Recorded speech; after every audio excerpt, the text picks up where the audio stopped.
dia a todos. Sejam bem-vindos a mais um episódio do podcast Alfa X, dinamizado pela Associação de Estudantes de Ponta Barca.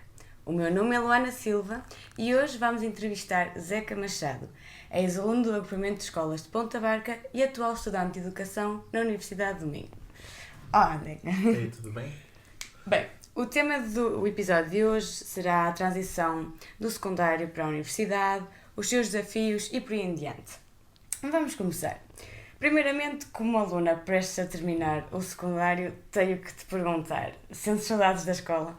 Muitas. Eu não é nada fácil porque eu moro mesmo à beira da escola e então este ano que não estou a viver em Braga e estou a viver cá, eu sinto a campanha a tocar, vejo-vos a sair e a entrar na escola e dá mesmo muitas saudades. Mesmo em relação aos eventos que vocês fazem, a publicidade e assim, faz-me lembrar aquilo que vivi há 4, 5 anos atrás. Os bons tempos. Portanto, assim, a primeira pergunta a sério. Achas que a forma como a escola e o sistema de ensino estão organizados preparam os jovens para o mundo real? Eu não queria dizer logo não. Já preparou menos. Acho que agora com a introdução, por exemplo, das disciplinas de cidadania e assim, que as coisas têm evoluído de certa forma, acho que ainda há todo um trabalho para ser feito em relação, por exemplo, aos programas curriculares, principalmente no ensino obrigatório, mas ainda há mesmo muito a fazer. Sim, até porque muitas vezes em cidadania nós nem chegámos a abordar esse tipo de temas de todo, portanto. Certo. Enfim, um tema que queremos abordar neste podcast é nada mais nada menos que números. Quando eu falo de números, digo, neste momento para ingressar no ensino superior é necessário, dependendo do curso, uma determinada média, proveniente depois da junção da média interna com as notas das provas de ingresso. O que é que achas deste tipo de método? Não estarão os alunos a ser, reduzidos meramente a números? Não seremos mais do que as notas que tiramos nos testes em que apenas estamos a decorar e a escrever a matéria? Sim, tens razão em tudo. Acho que é um bocado ridículo estarmos em 2022 e nós ainda sermos avaliados desta forma. Acho que uma média não dita aquilo que nós poderemos ser enquanto profissionais no futuro e acaba por nos condicionar. Por exemplo, no meu caso, eu tinha o objetivo de seguir, se calhar, uma determinada área, nem sequer me candidatei a essa área porque sabia que não conseguia média, depois lá consegui encontrar outras áreas um bocadinho idênticas, mas não faz sentido que tu estejas condicionado por um número, às vezes por décimas, e não conseguires entrar naquilo que é o teu objetivo, porque acho que há outro tanto conjunto de experiências, seja o associativismo, seja o voluntariado, todas as outras experiências que se fazem paralelamente à vida académica, que te acrescem muito mais do que propriamente um programa curricular e às vezes que nem te desperta muito interesse. E essas atividades podem contribuir muito mais e acho que era um fator muito mais justo no acesso ao ensino superior do que propriamente um número. Exato, até, por exemplo, os Estados Unidos sabemos muito bem que, porque até é retratado nos filmes e nas séries, que esse tipo de avaliação para entrar depois na universidade acontece, aquelas entrevistas que eles fazem ou quando têm que escrever textos. Eu acho que isso é uma forma muito mais justa porque os alunos não são só alunos com notas, mas são alunos como pessoas também. Eu acho que isso tornava as coisas um bocado mais justas e mais... Certo, e até que depois no mercado de trabalho aquilo que te é exigido é teres todas essas atividades paralelamente ao estudo, mas depois no ingresso ao estudo vês esta falácia de que não é valorizado. É muito estranho, muito estranho. Então, consideras este sistema de ingressão ao ensino superior injusto? Afinal de contas, lá está, pode acontecer de um aluno seguir atingir os valores que deseja para seguir determinado curso ou até no secundário frequentar o curso errado, às vezes por obrigação dos pais ou porque não sabe o que quer seguir na universidade e depois por falta de motivação também não atinge esses objetivos e, como tu disseste, questões de décimas, às vezes 0.1, que faz a diferença toda para o aluno não conseguir seguir o seu sonho. Portanto, concluís que este sistema é injusto? Sim, completamente. É muito injusto, até porque nem todos temos lá está, o mesmo interesse a nível dos planos curriculares. Por exemplo, o facto de eu ser um aluno se calhar mais desinteressado em algumas matérias depois vai-me condicionar a minha nota e não faz sentido que isso depois condicione também a minha entrada no ensino superior. E a vida no geral, porque claro certo, que depois o que nós seguimos na universidade pode nem sequer ser o que nós vamos praticar como profissão no futuro, mas estarmos a perder esse tempo por causa de disciplinas, tempo, notas, dinheiro, tudo. exato. Sim, acaba por condicionar aquilo que vem depois desse momento. Bem, só falámos de aspectos negativos, portanto, aspectos positivos, achas que há algum neste sistema? Em relação a como entras na universidade? Como entras, os critérios... Eu acho que, por exemplo, os exames nacionais deviam ser um bocadinho repensados. Concordo, concordo. Porque nós estamos no mesmo método há anos e anos e já evoluíram tantas coisas, já se criaram tantos cursos na universidade, já de tudo e continuamos com a mesma coisa. Eu tive o mesmo método de avaliação que o meu irmão, que é 10 anos mais velho que eu, que não faz sentido. Assim, aspectos positivos. É difícil de retirar de uma coisa que está tão antiquada. Agora com o Covid e tudo, as coisas foram, eu acho que evoluíram um bocadinho para melhor. Não sabemos como é que vai ser no futuro, porque a pandemia pronto, já acabou. Mas o facto de eles serem opcionais, já permitirem aos alunos focarem-se mais naquilo que sabem que vão precisar do que, por exemplo, um aluno que esteja no 12º em Ciências. Antes era obrigado a fazer português e matemática, mesmo sabendo que não ia usar e sabendo que, por exemplo, de biologia lhe correu mal, ia ter que repetir e fazer na mesma português e matemática, e acho que isso ser opcional acaba, pelo menos neste aspecto, de melhorar um bocadinho o acesso. Sim, vocês no meio de todo o azar da pandemia acabaram por ter essa tivemos sorte, lá está.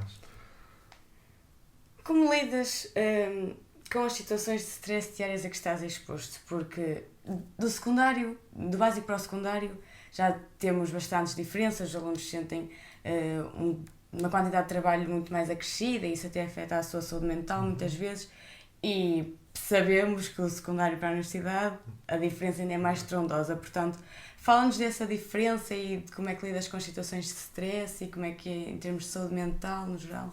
Eu acho que a principal diferença que notei foi o facto de tu no secundário tinhas as rotinas estabelecidas pelo estabelecimento de ensino e ensino. Estavas às 8h30, saíamos à 1h30, não sei se ainda se mantém. No 12º sim, estás livres.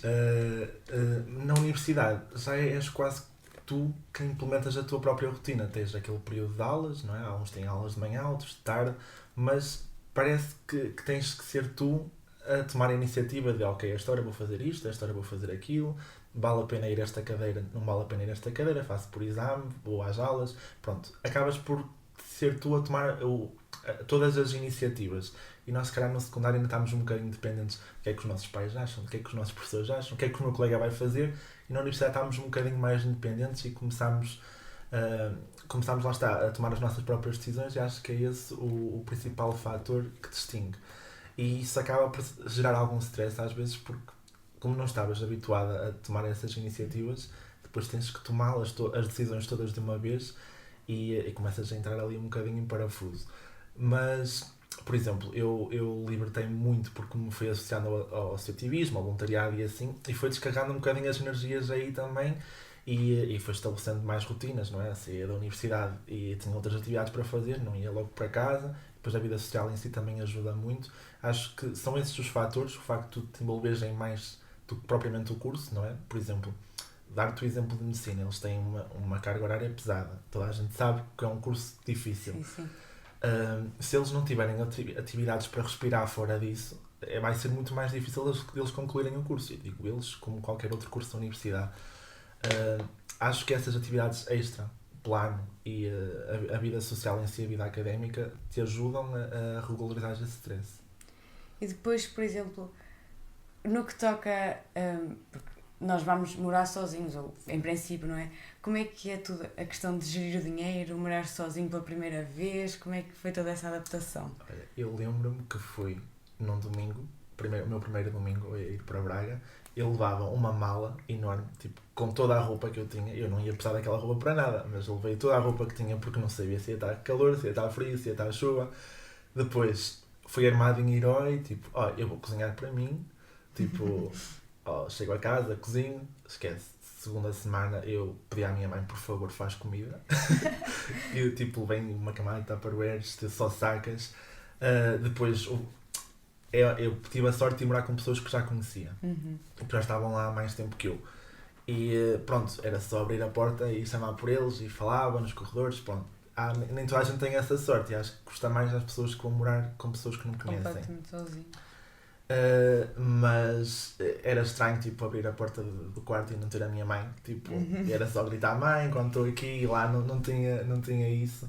E depois a questão de gerir o dinheiro, tipo, eu dizia, só posso gastar este por semana. Mas depois há tanto mundo novo que descobres, não é? Porque, pronto, vamos estudar para cidades, nós moramos numa vila, é diferente, podem dizer que não, mas é diferente. E tu às vezes, se não tiveres ali um tino, perdes-te um bocadinho e vês o dinheiro tipo a descer e não compra. Pois, isso é uma coisa que eu tenho medo, eu não tenho noção do que é gerir dinheiro. Então acho que vai ser um choque, vou aprender muito. E acho mas é normal que nos primeiros meses desde aqueles erros básicos e depois até te rires com os erros que deste. Às vezes olhas para uma compra que fizeste e pensas, nunca usei aquilo, não sei para eu gastei dinheiro naquilo, mas pronto, é tudo uma questão de hábitos e lá está, de estabelecer as tuas próprias rotinas.